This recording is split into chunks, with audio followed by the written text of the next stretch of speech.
There I was, 22 years old and living my best life at a luxury resort in Florida. I am Dakota, the only daughter of Hardy Ballmer. Maybe you have heard of him because he is a world-famous billionaire in the wine industry. I spent my days lounging on beach chairs and sipping the most expensive wine. Honestly, this place was the definition of luxury. The sun felt warm on my skin and the ocean breeze was just perfect. I never understood why my dad always nagged me to study or find a job. We have so much money, so I figured I should just enjoy it. I even bragged to myself that I knew everything about wine. I could tell the difference between a Chardonnay and a Riesling with just one tiny sip. It was a piece of cake for me. But then everything changed in a second. I was scrolling through my phone when I saw a breaking news headline. My heart stopped. The article said my father was facing bankruptcy. I thought it was a mistake. I tried calling him over and over, but I only heard a busy signal. I felt a knot in my stomach. I panicked and rushed to our private helicopter to get back to our mansion as fast as I could. When I arrived, my jaw dropped. The strange men were carrying our expensive furniture out of the house. Then I saw Maria, my nanny, who has taken care of me since I was a child. She was crying and told me that my father had disappeared. He only left behind a small wooden box for me. I felt so lost. I searched through the box and found some old notebooks and a certificate of ownership for a farm winery. I tried to stay positive. I thought that even if we were broke, I still had this vineyard to live off. Maria and I traveled to the farmhouse. It looked huge, and I started wondering how much profit it made every month. I wandered into a massive wine cellar. It smelled like old wood and fermenting grapes. I reached out to touch a wine barrel, but a mean voice shouted at me to stay away. I turned around and saw a guy who looked very grumpy. He didn't even say hello. He just asked me who I was in a very rude way. I acted tough and told him that I owned the place. I said I would do whatever I wanted since I was the boss. That guy didn't care at all. He told me I had lost my mind and ordered me to get out right then. He actually grabbed my wrist and dragged me outside. I was so angry that I started screaming at the top of my lungs. A crowd of farm workers gathered around us. Maria rushed over to me and whispered that this rude guy was named James, the son of the farm manager. I raised my voice so everyone could hear me. I told them my name and that I was Hardy Ballmer's daughter. I announced that I was the one in charge now. I even showed them my certificate of ownership. Most people just stared at me with no expression. Finally, an older man stepped forward. His name is Jack, and he was a longtime friend of my father. He was the only one with manner. He welcomed me and confirmed that James was his son. Jack told me that James would show me around later. At least one person treated me like the boss I am. I moved into the farmhouse, but it was nothing like my old home. Everything here felt so rustic and old. I really missed my walk-in closet. I also missed the air conditioning from my old room. I spent most of my time lounging on a couch. I just scrolled through social media on my phone. I felt so miserable. I kept thinking about my friend. I should have been at Fashion Week right then. I wanted to wear designer clothes. Instead, I was stuck at this lousy farm. Suddenly, James walked in. He ruined my mood instantly. He called me a couch potato. He told me to get up and visit the vineyard. I rolled my eyes at him. I told him it was way too hot outside. I shooed him away like a fly. I went back to my phone. James did not even argue with me. He just threw a folded map of the winery at me. Then he walked out. I was so glad to be left alone. A week went by. I let Maria wait on me like she always did. But eventually, I got bored. I started to long for some fresh air. I remembered the map from James. I decided to check the place out. My first stop was the vineyard. It was actually massive. I was impressed. But I noticed something weird. The soil looked so dry and cracked. I thought these people were doing a terrible job. I found a sprinkler. I turned it on. I felt proud of myself for helping. But then the water started spraying. A farmer ran over. He is one of the longtime workers here, Nathan. He looked absolutely furious. He snapped at me. He told me the farm was not my toy. I could not believe his attitude. He is my employee. I wondered why he was being so snooty to me. Then James appeared out of nowhere. He told me the harvest was only 2 weeks away. He said, "We do not water the grapes now. This keeps the grapes sweet." I felt a bit embarrassed, but I did not want to show it. I am the daughter of a wine billionaire. I did not need his preaching. I know how to run my own farm. Over the next few days, I tried to work, but honestly, it was a disaster. I tried to pull up grass. I accidentally dug up the wooden poles too. I tried to trim the plant. I ended up cutting off half a branch. Then I tried to fertilize the soil. I accidentally split the bag. Fertilizer spilled everywhere. The farmers just shooed me away. They treated me like a child. They were so disrespectful. I decided to show them who the real boss was. That night, I decided to take action. I asked Jack to gather everyone in the communal dining room. I wanted to show them I was in charge. I stood up and made a big announcement. I told them I was going to fire some of them. I was tired of their disrespectful attitude. I expected them to look scared. Instead, they just gave me indifferent look. They did not seem to care at all. How dare they? I felt so insulted. I thought about selling the whole place. I wanted them to know I could could make them all homeless. But then Jack stepped toward me. He handed me a contract. My daddy had signed it a long time ago. The contract said no one has the right to fire these workers. It also said I cannot sell the farm. My dad wrote that these people put their sweat and tears into this land. Jack also gave me some other documents. I looked through them and felt sick. Because of my family's bankruptcy, the farm was in big trouble. It was not doing well at all. If things did not change soon, the farm would be dissolved. I was in total shock. This vineyard was the only thing my dad left me. Now it was on the verge of failing too. I lost my temper completely. I yelled at everyone to do something about it right now. Suddenly, the room went quiet. Everyone got up from their seats at the same time. They did not look bored anymore. They glared at me with pure anger. I felt their eyes burning into me. My head started spinning. I felt a wave of panic wash over me. I could not breathe in that room. I turned around and rushed outside as fast as I could. I ran until I reached the middle of the vineyard. I sat down on the ground all by myself. I felt so confused and small. I held the wooden box from my dad tightly against my chest. It was the only thing I had left. I started flipping through the old notebooks again. Then I saw something at the bottom of the box. It was a letter. I opened it and started reading. My dad wrote about my mom. He said he started putting all his effort into this farm after she passed away. That was how he became a successful businessman. He apologized to me in the letter. He said he thought giving me a wealthy life was enough, but he realized it only made us grow apart. He told me he was sorry. He hoped I could see the beauty in this vineyard just like he did. I felt a sharp pain in my heart. I wished my daddy were right there with me. I did not know how to handle all these problems alone. The challenges ahead felt like a giant mountain. I couldn't hold it back anymore. I just burst into tears. Suddenly, a voice startled me. It was James. He told me that the workers meant no harm. I quickly wiped my face. I didn't want him to see me crying. James sat down beside me. He offered me a handkerchief. It had some wine stains on it, but I took it anyway. He told me this place is not just a random farm. For these people, it is their home. He told me not to accuse them of not trying.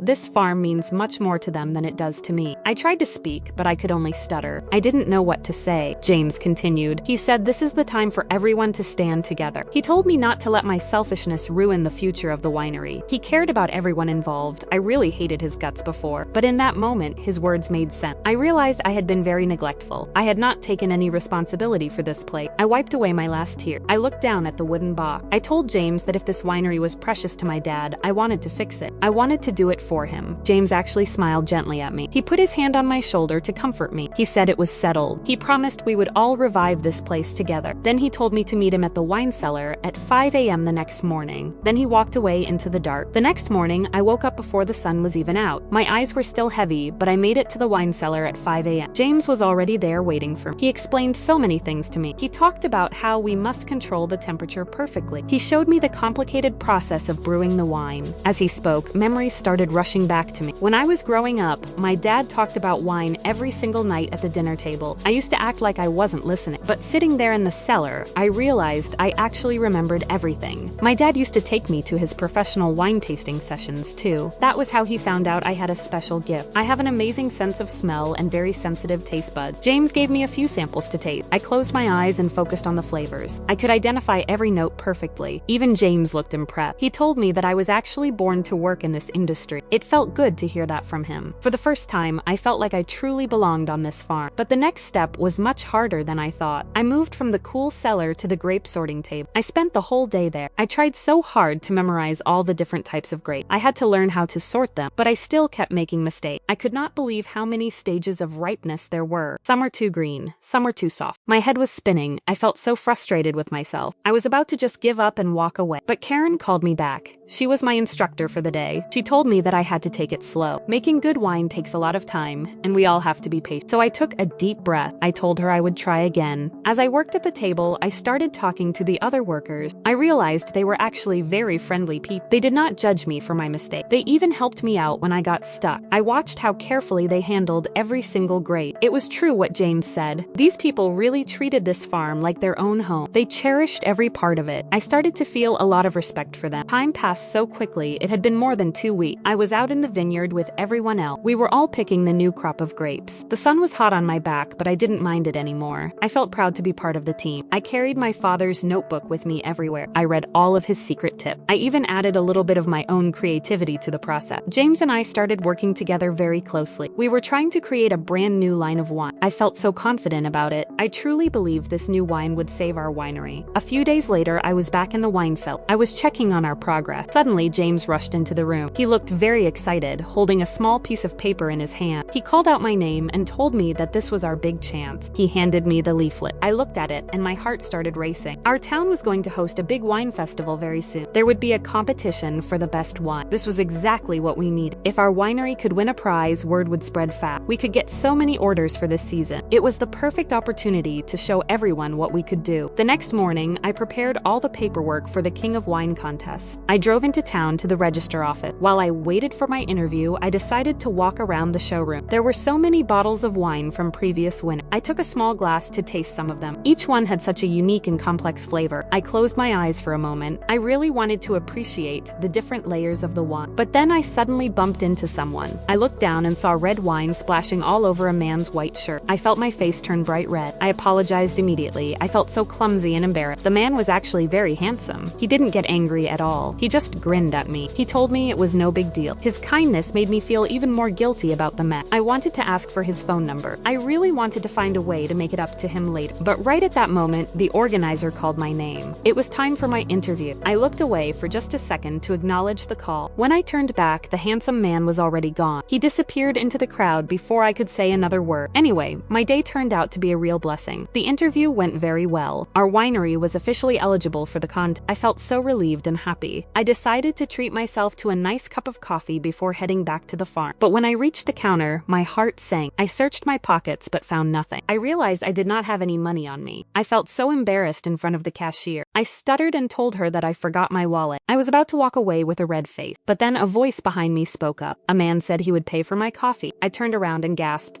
It was him again. It was the handsome guy I spilled wine on earlier. I was so surprised to see him. We started talking while waiting for our drinks. It turns out his name is Dan. He is quite young, but he is actually a very skilled wine critic. He even held the position of vice president for the city's wine association. I was so impressed by his background, but the most surprising part was yet to come. Danny told me he was a huge fan of my father. He really adores all the wines my dad created over the years. I felt a sense of pride hearing that. It felt like destiny to meet someone like him. After chatting with Danny for a while, I headed back to the farm. I could not wait to tell everyone the good news. Everyone was so excited to hear we were in the contest. They started preparing everything for the competition right away. The energy at the farm was finally positive. 2 weeks before the big day, the organizing committee sent a team to the farm. They needed to do some preliminary assessments. And guess what? I saw a familiar face in the group. Danny was right there. He was actually a part of the inspection team. I was so happy to see him again. After they finished the inspection, I invited Danny to stay with us for a bit. I wanted him to share his expert knowledge about wine brewing with the team. Luckily, he was free for a few days. He said he was pleased to stick around. I was so thrilled. I ran to find James to tell him the great news, but he did not look happy at all. He even told me that it was not exactly good news. I was so confused by his reaction. Then it hit me. I asked him if he was just jealous of Danny. James looked so annoyed. He snapped back at me and asked why he would ever be jealous of a guy like that. He wanted to know what Danny had that was worth being envious of. I just laughed. Danny is handsome and knows so much about wine. I pointed out how much everyone else liked him. As I was talking, I saw the other workers gathering around Dan. They were all listening to him so intently. But when I turned back to James, he was already stomping away. I shouted after him and told him I wasn't finished speaking. But he didn't stop. I just shrugged it off. I thought to myself that we didn't really need James right then anyway. We had Danny now. He was such a charming gentleman. I just watched him talk and felt a little bit dreamy. For the next 2 days, Danny was so sweet. He kept finding reasons to spend time alone with me. It was just the two of us. I felt like I could spend hours talking to him. He was so romantic.